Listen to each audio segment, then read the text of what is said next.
philosophical setting to the past, focusing on practical ways of dealing with this life, living, growing, and being of service to one another in the present, in this time, in this place, right now.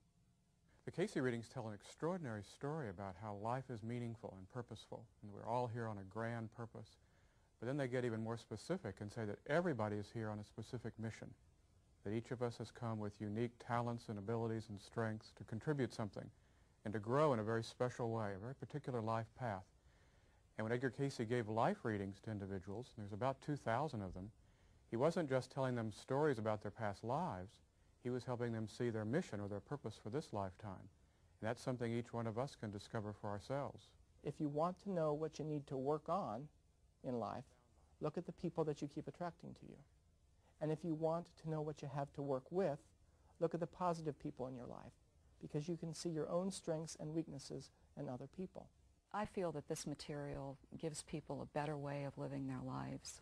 It's a philosophy of tolerance and openness, and invites people of all backgrounds to come and share and to learn from one another, to find out more about themselves as people. If you don't apply, you're not going to learn. And if you apply incorrectly, you'll have to correct. And every jot and every tittle has to be accounted for. And we used to sometimes laughingly say, the jots and the tittles are upon us. Karma is only memory. It is not destiny. One's past merely provides a framework of potentials and probabilities. An individual's free will determines the actual experiences he or she has in the present. Know that it is not all just to live, not all just to be good, but good for something, that ye may fulfill that purpose for which ye have entered this experience. And that purpose is that ye might know yourself to be yourself, and yet one with the creative forces, or God. Dreams are given to us for our benefit, to learn from, to grow with. The dreams as we see that come to the entity are those correlations of the physical with the subconscious forces of the body. And from same there may be gained those truths, those lessons, which, used aright, may be for the development of the body spiritually, mentally, financially. Hundreds of Cayce readings deal with the subject of dreams and dream interpretation. The dream state is one of self-examination, but it is also much more, a storehouse of all of our wishes, hopes, and memories of past experiences. Dreams can diagnose the cause of physical ailments. They can point out thoughts and emotions that we have perhaps tried to overlook, and they can make suggestions for improving our relationships with others.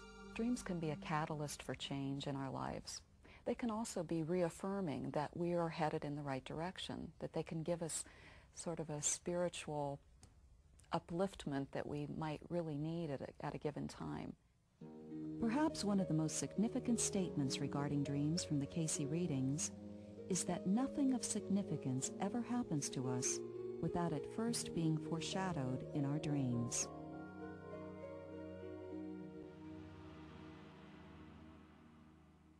Cayce's life story contains many different examples of ESP, such as telepathy, clairvoyance, precognition, and retrocognition. Telepathy is also known as mind-to-mind communication. Once, while in Kentucky, Cayce gave a reading for a man in New York. Cayce saw the man smoking a cigar, heard him whistling a particular song, saw him meet with another man about a piece of investment property, and then watched him look over 3 pieces of mail. These events were later verified. They gave him the suggestion and said, you will have before you the body of so-and-so who was supposed to be in an apartment in New York. He lay there a minute and he says, we do not have the body. Said, he's not here. Said, he's on a bus coming across town. Said, there's been an accident and the traffic's tied up. Said, there's a delay. He'll be here in a few minutes. We'll wait. He lay there for 15 minutes, didn't say a word. And at the end of that time, he says, he's come in now. He proceeded to give the reading. Well, when he said he's come in now, he then got up and went in the other room and called the man on the phone.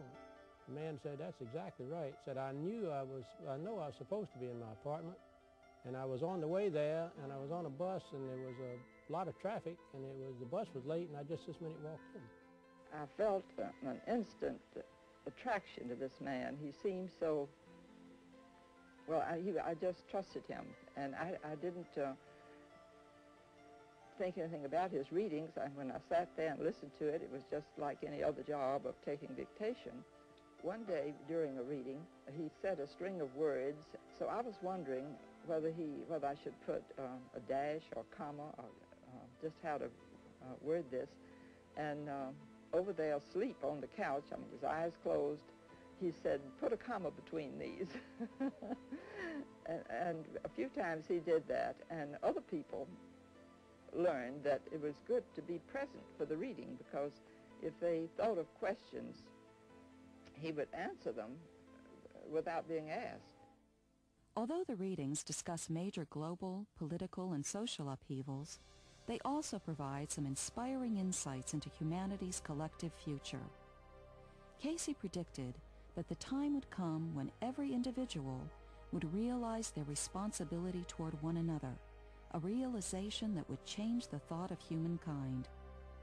During the height of World War II, he saw a united world, a renewed sense of spirituality all over the planet, even an international currency. He predicted an alliance with Russia, freedom out of communism, democracy out of China, and the discovery of Atlantis. To him, these psychic experiences were a natural byproduct of spiritual attunement.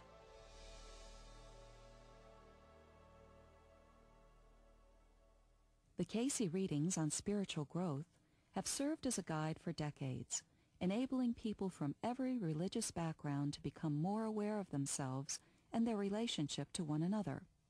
Small interdenominational study groups exist worldwide, exploring the reading's approach to cooperation, service, love, meditation, and prayer.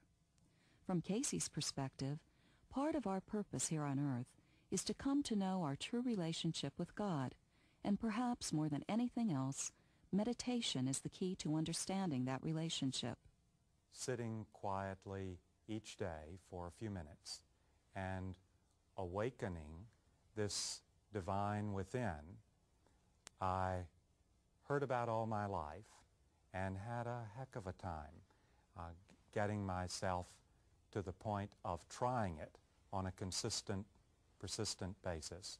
But once I began to do that, I think there really can come a sense of, yes, there's more to us than a physical body. We especially try to help people work with what I call the keys to healing, which are the ideal, prayer, meditation, application. As we journey through life on the spiritual path, working with meditation and prayer, the natural outcome, according to Cayce, is that we will enter into this oneness of consciousness. I think that the philosophy in the Cayce material, for me as for a lot of other people, is what has put together a lot of the loose ends of my understanding of who I am, what life is all about, what my relationship with God is, and that is a lifelong work. There is that perfect pattern within each one of us. You know, the soul made in the image of God, therefore there has to be some part of us that's perfect. We don't generally see that, but at least that potential is there. And how does that manifest? How can we enhance that? What can we do at every level to live in the earth in a more constructive, helpful, hopeful, loving way? Most often, Cayce used the language of traditional Christianity. However, the ideas in the readings are deeply ecumenical, so that the pattern of Jesus' life is presented as a pattern for every soul in the earth. Thou shalt love the Lord thy God with all thine heart, thy neighbor as thyself. This the whole law. This the whole answer to the world, to each and every soul. This is the answer to the world conditions as they exist today. Man's answer to everything has been power. power of money, power of position, power of wealth, power of this, that, or the other. This has never been God's way. Will never be God's way. Rather, little by little, line upon line, here a little, there a little, each thinking rather of the other. Make the world a better place because you have lived in it.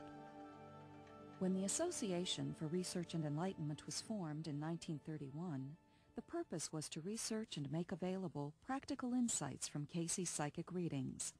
Today, the ARE community has grown to tens of thousands of members around the world, regional offices, and programs that include international outreach, conferences, and educational activities. A graduate degree program is available through Atlantic University, and the Harold J. Riley School of Massotherapy trains individuals in the concepts of massage and holism found in the Cayce readings. Even now, the purpose of these ever-growing organizations is to allow individuals the opportunity to research the Cayce information for themselves, letting them discover ways in which this material can be practically applied in daily life. The specific information in the Edgar Cayce readings that was given years ago for thousands of people is just as relevant today. I think the beating heart of the ARE would be people who are committed to doing the best job they can do of living their ideals and purposes. Our goal is not to escape the earth. It's not to get out of the physical. It's not to wait just for heaven and then everything will be all right. The goal from the Cayce perspective is that we need to bring heaven into the earth. That the very best we can think of, our goal is to bring it here because we are children of the divine and that we came to the earth for a reason. And that reason really is to manifest the spirituality of the God into the earth. When I try to think what this work might be like decades and decades from now, I imagine that Edgar Cayce's readings will be readily available and accessible in a wide variety of ways throughout the world. But at the same time, my hope is that the ideas in those readings will have inspired creative endeavors and new initiatives and new ways of doing the kinds of things Edgar Cayce did well into the 21st century and beyond. Much of the information given hasn't even been tapped yet. Who will help me most? And he says, God. What word? Members of the ARE come from all walks of life and spiritual traditions. Perhaps these words of Edgar Cayce best describe the ongoing work of the association. Neither I nor the association that carries on the work with the readings has anything to sell, nor has any instant answers. What we do have is a body of information. Of this information, I can only say that in my life, and in the lives of many of those who have come in contact with the readings, there seems to be much that is a help. If this knowledge is to be of any lasting benefit to mankind, it will require open-minded, intelligent research by men and women in all walks of life, engaged in a cooperative effort. There are no barriers to prevent any individual from taking part in the association. The legacy of this kind and gentle man lives on today in the extraordinary work that he left behind, and in the people who keep his dream alive through the Association for Research and Enlightenment. It is an association of people, built upon the information contained in the Edgar Cayce readings. Information that has touched the lives of millions. Information that has proven valuable for nearly a century. Information that explores our relationship with God, one another, and ourselves.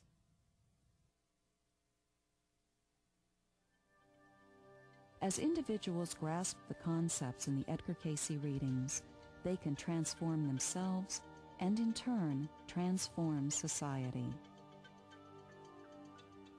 All knowledge is to be used in the manner that will give help and assistance to others. And the desire is that the laws of the Creator be manifested in the physical world.